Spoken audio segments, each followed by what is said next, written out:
మీ పేరేంటి? నెమలి కారంపూర్. నెమలి అసలు ఇక్కడ ఢిల్లీ నుంచి ప్రొటెస్ట్ హైదరాబాద్ కి వచ్చింది, అసలు దీనికి కారణం ఏంటి? అంటే అక్కడ సమాధానం ఇవ్వట్లేరు, అక్కడ స్టూడెంట్స్ అంత గలీజ్గా కొట్టేసరికి ఇక్కడ కూడా ఏమైనా చేయాలి అనేసి సో అందరం వచ్చాము ఇక స్టూడెంట్. PM నరేంద్ర మోదీ స్పందించారు కదా, చాలా రోజుల తర్వాత అతను ఏదో చెప్పడానికి ట్రై చేశారు, కానీ అడిగిన వాటికి సమాధానం ఇవ్వలేదు. ఇంకా action speak louder than words, అంటే మాటల్లో చెప్పేది కాదు, ఇది చేయాల్సిన పనులు చేయలేదు కాబట్టి మాకు ఇంకా విశ్వాసం లేదు. ఇంకా ఢిల్లీ ప్రొటెస్ట్ ఇప్పుడు స్టూడెంట్స్ జస్ట్ క్వశ్చన్ చేయడానికి వెళ్ళారు, పీస్ఫుల్ గా వెళ్ళారు. వాళ్ళు చేసిన లాఠీ చార్జ్, టియర్ గ్యాస్ అవన్నీ చూసేసరికి అన్ని దారుణాలు చేసి రైట్స్ ఉన్న వాళ్ళని కూడా, సిటిజన్స్ ఆఫ్ ఇండియాని కూడా అట్లా అన్యాయంగా చేశారు కాబట్టి దానికి ప్రకారంగా కూడా అట్లా స్టూడెంట్స్ ని చేయలేరు అని చెప్పడానికి వచ్చినాము. అది ఎంతవరకు నిజమో తెలియదు. అండ్ రాళ్ళు వాళ్ళు చేయలేదు, బ్రీచ్ అయితే చేసారు, దానికి అది ఒక చిన్న తప్పు చేశారు వాళ్ళు, కానీ అంతవరకే. అది దానికి పీస్ఫుల్ గా చేసే అది కూడా సమాధానం ఇవ్వలేదు ఇంతవరకు కాబట్టి చేసారు వాళ్ళు. అట్లాంటిది వాళ్ళు వాపస్ ఇట్లా లాఠీ చార్జులు అలాంటివి చేయాల్సింది పెద్ద తప్పు.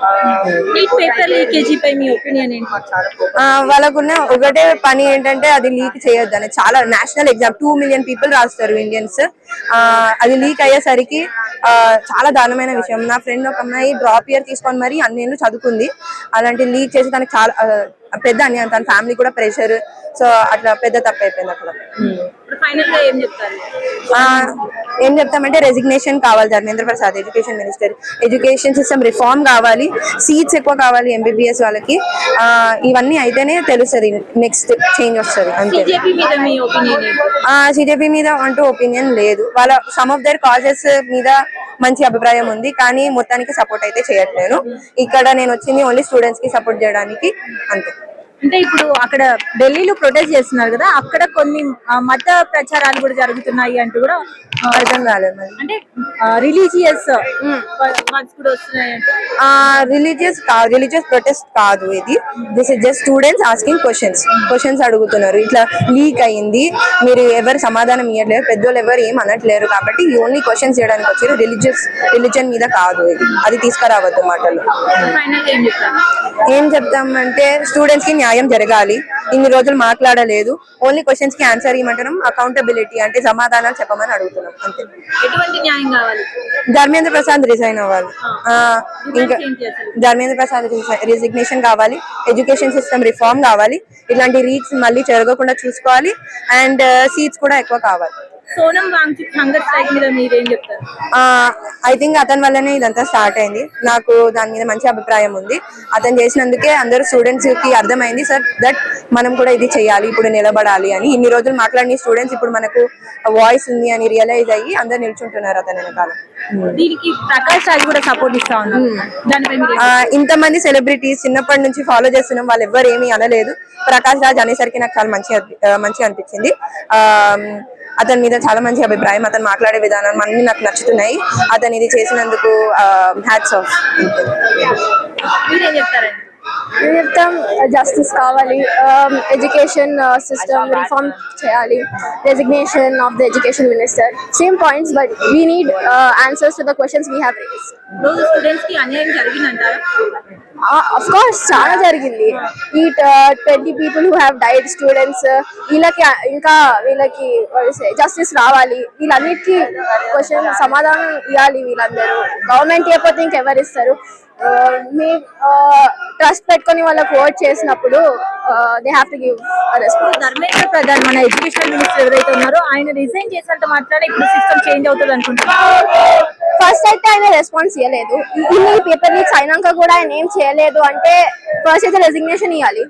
దాని తర్వాత అంటే దీన్ని రెసిగ్నేషన్ ఇచ్చాక నెక్స్ట్ ఆ పోస్ట్ లో వచ్చే వాళ్ళకి భయం ఉంటది. అంటే ఇట్లా క్వశ్చన్ చేసినప్పుడు నేను భయపడాలి, నేను మంచి చేయాలి అని రియలైజ్ అవుతారు. సో అలాంటి భయం తగిలితేనే ఆ పోస్ట్ లో రావడానికి మంచోళ్ళు వస్తారని నమ్మకం, మార్పు వస్తుంది. రవీందర్ డివిజన్ ప్రెసిడెంట్, డివిజన్ నుంచి కార్తీక నగరంలో పనిచేస్తున్నాము. ఈరోజు కేటీఆర్ గారి బర్త్డే ఉంటే కూడా ప్రజలకు నీటి ఎగ్జామ్ రాసినటువంటి కష్టపడి వాడు ఎక్కడో పోయి కొత్తగా పనిచేసినటువంటి వీళ్ళందరూ పేపర్ లీకేజ్ చేస్తే ఎంతవరకు కష్టపడి మేము ఎక్కడో పోతాడు. కింద నవ్వుతారు. కానీ వీళ్ళు ఇంకా లీకేజ్ చేసి వాళ్ళకు డాక్టర్లకు ఏం న్యాయం జరుగుతుంది, అసలు ఏం జరుగుతుంది గవర్నమెంట్ లో? ఇంత ప్రజలందరూ కలిసి ఇంత పెద్ద ఎత్తున ధర్నా చేస్తుంటే అది లాఠీ చార్జ్ చేయడం ఎంతవరకు న్యాయం ఒకసారి ఆలోచించండి. ఇప్పటికైనా సవాలు తెలిసి ఇప్పుడు కళ్ళు తెరుచుకొని ధర్మేంద్ర ప్రధాన్ గారు రాజీనామా చేయాల్సిందే ఖచ్చితంగా. ఈ కేటీఆర్ ఆధ్వర్యంలో ఇంత పెద్ద ధర్నా చేస్తున్నాం మేము. ఆయన బర్త్డే ఉండి కూడా బర్త్డే సెలబ్రేషన్ చేయకుండా మేమందరం ఇక్కడ వస్తూ అసలు ఇక్కడ స్టూడెంట్స్ చాలా కష్టపడి తల్లిదండ్రులు ఉన్న బంగారు గుడిపెట్టి పుస్తకాలు పెట్టి కష్టపడి చదువుకుంటే ఇంతవరకు ఒక డాక్టరేట్ సీట్ సంపాదించాలని చెప్పేసి ఇంత కష్టపడుతుంటే అలాంటి కష్టపడిన వాళ్ళకి న్యాయం లేకుండా ఒక అకౌంటబుల్ చేయాలని ఇప్పటికైనా మేము చేస్తున్నాము. ఈ చాదగాని ప్రభుత్వము ఢిల్లీ, మద్రాస్, పూనా, కలకత్తా ఇంతమంది మీకు ఆల్ ఓవర్ ఇండియా లెవెల్లో ఎగ్జామ్ రాశారు. వాళ్ళు న్యాయం చేయకుండా ఇంకెప్పుడు చేస్తారు? ఇలా ఏంది పరిస్థితి? ఇది ఇప్పటికైనా చాదవాకుంటే గద్దె దింపాలి చెప్తున్నాము. ఇప్పటికైనా గద్దె దిగాలి ఖచ్చితంగా. ఈ ప్రజలకు న్యాయం చేయాల్సిందే. న్యాయం చేయకుంటే న్యాయం చేసే వరకు మేము పోరాటం చేస్తామని తెలియజేస్తున్నాం. ఇండియన్ కాన్స్టిట్యూషన్ ప్రకారంగా ఆర్టికల్ 21 కాన్స్టిట్యూషన్ లో డాక్టర్ అంబేద్కర్ రాసిన ప్రకారంగా రైట్ టు ఎడ్యుకేషన్ అనేది ప్రతి ఒక్కళ్ళకు ఉన్నది. ఏ కులంకి సంబంధించింది లేదు, ఎస్సీ అని లేదు, బీసీ అని లేదు, ఓసీ అని లేదు. అందరికీ ప్రయారిటీ అంటే రైట్ టు ఎడ్యుకేషన్ అందరికీ ఇంపార్టెంట్. ఎందుకంటే ఈ రోజుల్లో మీరు చూసినట్టయితే బలహీన ప్రజలు ఉన్నారు, డబ్బులున్న ప్రజలు ఉన్నారు. వాళ్ళు రేపటి జనరేషన్ కి వాళ్ళు ముందుకు సాగాలంటే వాళ్ళకి ఏం రావాలి? Education is a power. ఈ రోజుల్లో ఇటువంటి ఎడ్యుకేషన్ కి డబ్బులతో పొందేస్తున్నారు, లీక్ చేసేస్తున్నారు. లీక్ చేసిన ఆడబిడ్డలు గాని, ఒక ఆడ మిత్రులు గాని, ఆడ అమ్మాయిలు గాని, మా ఇంటి అమ్మాయిలు గాని ఎంతో బాధపడుతున్నారు. ఈ నీట్ ప్రొటెస్ట్ లో ఎంతో మందిని చూడొచ్చు. బాధాకరం. ఎంతో మంది ఇంట్లో కింద పని చేసి, వాచ్మెన్ గా పని చేసి, షోరూమ్ లో పని చేసి వాళ్ళ బిడ్డలను ఈ రోజు పేపర్ లీక్ అయిపోయిన తర్వాత వాళ్ళు ఎంతో బాధపడడం చూస్తున్నాం. పేపర్ లీకేజీలో అసలు క్రిస్టియన్స్, హిందూస్, ముస్లిమ్స్ అంటూ వ్యాఖ్యానించారు. అసలు దీంట్లో అసలు మతాలు తీసుకొని వచ్చే అవసరం ఎవరికి లేదండి. నార్మల్ గా as a people we are one in Indian secularism లో right to equality, right to freedom అందరు కలిసి ఉంటాము. అందరు ఉన్నప్పుడు దీంట్లో మతాలు తెచ్చేది ఓన్లీ బీజేపీ పార్టీ తప్ప ఇంకొకటి మతం తెచ్చే పార్టీ ఇంకొకటి లేదండి. బీజేపీ పార్టీలో మీరు గత సంవత్సరాల్లో చూడొచ్చు. దీంట్లోనే కాదు, ప్రతి దాంట్లో లీక్ ఉన్నారు. బీజేపీ గవర్నమెంట్ కి చెప్పేది ఏం లేదండి. BJP government is not eligible in Indian constitution.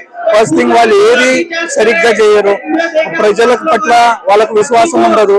వాళ్ళు బీజేపీ పార్టీ అంటే బడా జుమ్లా పార్టీ అని అర్థం అండి.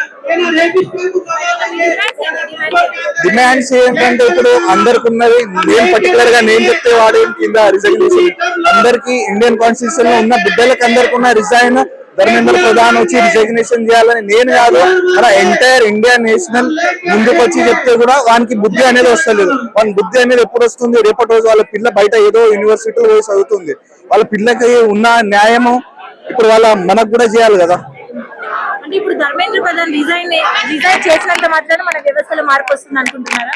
ధర్మేంద్ర ప్రధాన్ రిజైన్ చేసిన మాత్రాన కాదని కాదు. భారత జనతా పార్టీ ఇచ్చే ఎజెండా రైట్ టు ఈక్వాలిటీ ఉందా? లేదు. రైట్ టు ఫ్రీడమ్ ఉందా? లేదు. వీళ్ళకి అసలు ఒక్కరికైనా ఒక స్కిల్ ఉందా? ఇంగ్లీష్ లో మాట్లాడే దమ్ముందా? బీజేపీ పార్టీ వానికి ధర్మేంద్ర ప్రధాన్ గాని, నరేంద్ర మోడీ గాని, ఇంకా ఉన్నారు చాలా మంది ఉన్నారు. ఎవరికైనా ఒక్కరికైనా ఇంగ్లీష్ లో మాట్లాడే దమ్ముందా? వీళ్ళకి ఎట్లా ఎడ్యుకేషన్ మినిస్టర్ ఉన్నారు? ఎడ్యుకేషన్ మినిస్టర్ ఎట్లా వస్తుంది? వీళ్ళకి ఎడ్యుకేషన్ స్పెల్లింగ్ తెలుసా? బీజేపీ పార్టీలో ఉన్న ధర్మేంద్ర ప్రధాన్ గానికి ఎడ్యుకేషన్ ఈతో స్టార్ట్ అయితే నేను తెలుసా? వానికి సిగ్నేచర్ చేయడానికి వస్తుందా వాని పేరుతో? చెప్పండి. ఫైనల్ గా చెప్పేది ఏమి లేదమ్మా. ఇప్పుడు as N Indian constitution right to education article 21 లో ఉన్న ప్రకారంగా నేను కాదు, అన్న కాదు, అందరికి ఉన్న హక్కు ఒకటే. రైట్ టు ఎడ్యుకేషన్ అందరికి సంబంధించింది. ఆ ఎడ్యుకేషన్ లో న్యాయంగా ఉండాలా, అన్యాయం చేయొద్దు, పేపర్ లీక్లు చేయొద్దు. అందరికి పెద్దగా ఉన్న కులానికి ఒకటి చూడొద్దు, చిన్న ఉన్న కులాన్ని ఒకటి చూడొద్దు. అందరి ఎడ్యుకేషన్ అందరికి వర్తిస్తుంది, అందరికి సమానంగా చూడాలని చెప్తున్నాను.